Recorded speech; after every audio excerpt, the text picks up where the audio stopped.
Crocoblock recently released a new plugin called the Installation Wizard, and in this video I'm going to show you a way in which I think you can take this and make it a great learning aid when you're working with getting an understanding of dynamic tools like Jet Engine. Firstly, let me quickly explain what it is and what it does, and then I'll tell you why I think it could be a very useful learning aid.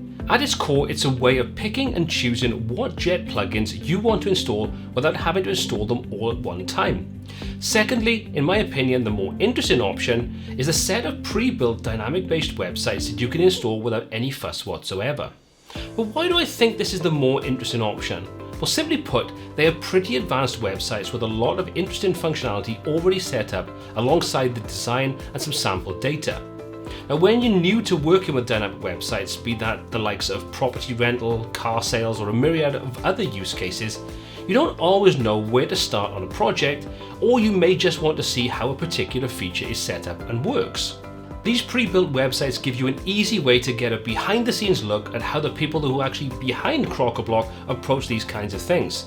Now, that could be incredibly useful to get a better understanding about how the whole thing works. Today, I'm going to briefly go over the new Installation Wizard and then show you how you can start to tap into the whole site structure and how various parts are built. So let's start off by taking a look about installing the Crocoblock Wizard. Now, I'm not going to go into a ton of details with this because Kate over at Crocoblock has already covered the entire process, so I'm going to go through this quite quickly. I will link that video in the description below, so if you want to take a look at a little bit more about what's going on behind the scenes, some of the options you have, then check that video out. Like I say, link is in the description. But all you need to do is log into your Crocoblock account, and providing you have the right level of access, you should see this Quick Start Installation Wizard for Crocoblock. So what we're going to do is we're going to click on Try Now. That's going to download the wizard for us, and then we need to have obviously a copy of WordPress installed. So what I'm going to do, I've already done that. I've installed a clean copy of WordPress, nothing else inside here, no customization, nothing at all. We're going to come over to the plugin section, we're going to add a new plugin, and from there we'll just say upload the plugin, and we'll just drag and drop this into place. Hit install now and close this little block down. So once that's been done, we're going to say activate the plugin.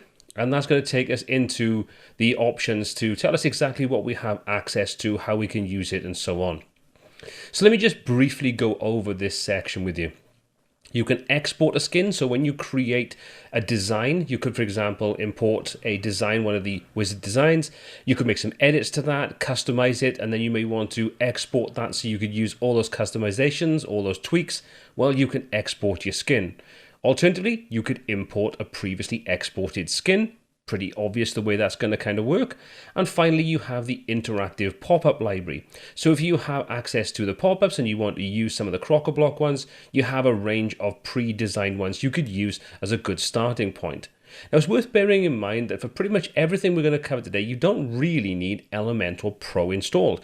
You can get away with the free version for a big part of it. However, Elementor Pro is still going to give you more options. Okay, so now that we've taken a look at that, let's go ahead and install things. So let's say let's go. That will ask us now for the license key to activate this and set this up.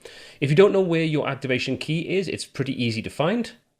Simply log into your Crocoblock account and you should see your purchase details in the top right hand corner. Click on View Details and that will give you your key. Once you've got that, we're simply going to drop the key inside here. And then we're going to say get started. This is then going to give us two options. The full Crocoblock installation, which is kind of like a step-by-step to what we want to install from a theme and so on. And Jet plugins installation, which is just going to allow you to choose what Jet plugins you want to install. So you can pick from all of the range of plugins that you have access to underneath your specific license key and your Crocoblock account type. What we're going to do though is we're going to go into the full Crocoblock installation. We'll click install and that will then take us into the section where we can choose what theme we want to start off with. So you've got Carver, which is the Crocoblock's own theme, but you can also choose from a range of other free themes like Ocean WP and so on. For this example, we're going to be using Hello because I just want a bare bones theme installed. So we'll choose install on there. We then have the option to choose between a child theme and a normal parent theme. I would always recommend using a child theme. It just means that when there's updates to your theme and you've made changes to it, you don't have to worry about those changes being wiped out and having to start again. So always err on the side of caution and choose the child theme. We'll click continue and that will then go ahead, install the theme for us. This may take a couple of seconds, couple of minutes, depending upon your internet connection speed and the theme that you're actually installing. Now, this is where I think the power of this really comes in very handy. And this is why I'm not going to take much time showing you how to install things, more a case of we're going to pick one of these and I'm going to show you why it's so useful if you want to develop a site that's in a similar vein to this. So we're not going to sort of take this, the entire thing. We're going to use this as a learning platform to build our own kind of site. I'm not going to cover how we do that in this tutorial. I'm just going to show you the benefits of having access to these and why they can be an invaluable learning resource. So you can see we have two different types. We have dynamic templates, which is what I'm interested in, and you've got design templates, which are more your basic site that have no dynamic content included in this. So, if you wanted to use these as the basis for a starter site, you could do just that. And, there's absolutely nothing wrong with that. There's some great designs inside there. Dynamic templates, like I say, is where I think the real usefulness of this comes in for people like myself and people that are interested in dynamic content, using tools like Jet Engine. So what will we have? Well, at the time of launch, we have sort of not too many. We have 7 sites, but these are quite comprehensive sites with a ton of useful options inside there. You've got one, so if you're working on something along the lines of, a rental property kind of business, then this could be a good example. If you're a car dealership, this would be a better option. If you're renting vehicles or you want to rent something, where you need to have a calendar and people can book and they can choose different options that'll adjust the pricing dynamically, that's going to be a good starting point for you. Like I said, don't worry about the subject matter, just take a look at the tools that are included. We can preview any of these by just clicking on the View Demo. So if we click on that, that'll open up a new tab with the site live so we can take a look at exactly how it works, what features we have, and so on. So let's just say you wanted to create a dynamic site that had information like this, where you've got icons and data, you've got pricing per night and so on. Then this is going to be a good starting point and a good example. So with that being said, let's choose that as our starting point and we'll say Start Installation. That will then take us over and tell us 2 things. The plugins we have to have installed to get the full functionality, and any extra plugins you may want to install if you wanted to use this as the basis of a site to make changes to and enhance your own way. But you have to install these plugins to get the functionality to work. So what we're going to do is we're going to go with the required plugins and we'll just say continue. Once you've done that, that's now going to go install all the relevant plugins that it needs. This may take, again, a few moments. And once that's finished, we could then carry on and take a look. Now, once all the plugins are downloaded and installed, the next thing we're going to have is what do we want to do with the demo content that's part of this particular design? Do we want to append it? In other words, add it on to any content we may have already included into a design, or if we've been testing another design out, or do we want to replace it with the clean copy of the demo content? For this example, because we're going to use this as a learning resource, we're going to just choose to replace my existing content. Hit continue, and that's going to go ahead now, download all the relevant assets for us, and once that's finished, we should then take a look at the site. So I'm going to let that continue and run through after we've dropped in the password for this site.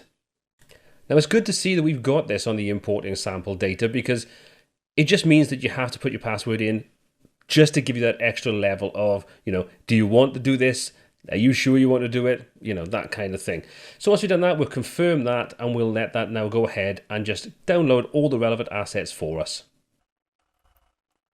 Now that all the assets are downloaded, we'll hit continue, and that's going to go through now and regenerate all the thumbnails to make sure that the images are optimized for this demonstration site. So again, we'll let that run through. Now that's completed, we can take a look at our site or start editing any of the sort of details we have, any of the pages, the templates, take a look at everything that's going on behind the scenes. And like I say, this to me is where the pure gold of this side of things comes in. We can now tap in and take a look at what the Crocoblock team actually use and how they build these things out to create, in my opinion, what a great looking sites. Yes, they could probably do with being optimized a little bit to enhance the sort of speed and so on, but this is something for a different debate altogether. Okay, so let's take a little look now at the site itself. So we're going to say click here to take a look at your site. We'll open up a new tab, and this is now our site. So we can see we've got our filters at the top, so we can filter this out. We can take a look at dates that are available and so on, and we can search, and we can let that go ahead and do its job, and there we go. There's our results page, and as you can see, We've now got some great looking layouts. We've got additional filters, star rated filters, facilities, all those kinds of super useful things. So if you're creating, it could be an accommodation based website, it could be a business listing website, all manner of kinds of websites where this is a similar kind of setup. You can now basically reverse engineer the entire site. If we take a look at, for example, a property, we'll open that up, go in, and you can see we can now filter things down. Oh, there we go. Let me just click on the name of the property, not the type of property. So we can filter things down now and take a look at the property itself. And as you can see, we've got a range of useful things. We've got star ratings. We've got this nice way of displaying the data. We can use this form on the right-hand side where we can set our check-in and check-out dates, the number of guests, so we can adjust the pricing based upon what we choose from here. So if you're looking to create something like this, again, this is one of the super useful things because we can now see exactly how this has been built, including all the templates, the galleries, all these kinds of things are now available to us so we can just take a good look. So now we've seen the sort of front end, let's hop back over to the dashboard and take a look at some of the templates and see how some of this is being put together and how we can benefit from retrofitting that kind of thing. So if we hop back over into the dashboard, take a look, first of all, let's take a look at the way they've structured the data for the actual post types. So if we open that up, let's just come back in there, we go post type. For the post type, we can see there's the properties and we can come in and take a look at exactly how this is being configured. So we can see all the different kinds of meta fields, any advanced settings that are being used. And this is kind of the core foundation of what we need to be able to have this dynamic data. Then we can take a look at things like the listings, for example. So let's just see, we've got things like, let's have a little look, facilities, for example. Open that up and you see there's all our different facilities. And if we expand any of those, we can see exactly what they've got set up inside there for the option value and the label. And then we can do something like come along to the listings section and take a look at what listings they've created. So we can see that we've got various different listings inside here. So main listing item, for example, let's edit that with Elementor. We can take a look at what's going on there. Let that open up and we can see there we can now start to take a look and dissect how these things have been put together. So if you're looking for ways to include icons, for example, well, we can click on that and we can see we're using the dynamic field, which is part of the Jet Engine plugin. And if we take a look, we can see all the different information. So the source, where it's coming from, the meta field that's being used. If we're going to be using things like customizing the field output, all those kinds of useful pieces of information are all available to us now where we can, like I say, we can dissect how this is all put together. If we exit out of this, for example, once we come out of here, we can then just come back into the dashboard. One of those annoying things about Gutenberg. And if we want to, we can come and take a look if there are any relations, for example. Now, I don't know if this example, well, there are not any relations in this particular example, unfortunately, but we've got things like the profile builder and forms, for example. So we can see we've got edit user, send letter to user. We can see exactly how this is being done. So single page booking form, let's take a look at that. And we can now see exactly how this particular form is being set up. So you can easily use this. So it would take a little bit of time to go and see exactly what's going on, how things have been built and put together. But it is a great way of being able to see how someone else has put a project like this together and how you could then benefit from that information in your own projects. Things like your filters, for example. So we take a look at the smart filters. You can see there's all our different kinds of filters. So you can see we've got things like checkboxes for the facilities. If we edit that, we can take a look at how that's all being configured and set up. So you can see we can now easily replicate something like this, knowing we're going to create something that's very similar. We know it's going to have a good starting point to get this working. Yeah, there's lots of little benefits for doing this. So for me, I think this is where the true benefit of this particular option comes in. If you already have a full Crocoblock sort of subscription and you have access to this, there's no difficulty in installing some of these, see how they work, and then just pull them apart. Make changes to the demo site to see what impact that will have. Play about with things. Try to have the demo site open and create something similar on one of your own sites using your own data. It's like having a sort of semi-reference manual available to you where you can see how the end result has been put together, and then you can just see what are the different steps that have been used to create that and how can I replicate it. For me, it's a good way of learning and something that I've done quite a few times when I've been looking for ways of getting things to work in a certain fashion for some of the tutorials, some of the projects, some client projects, some personal projects. I just think it's a great way of learning.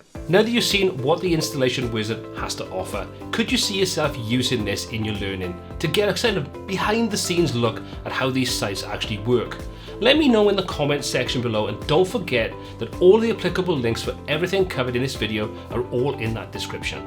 As always, my name's been Paul C, this has been WPTuts, and until next time, take care.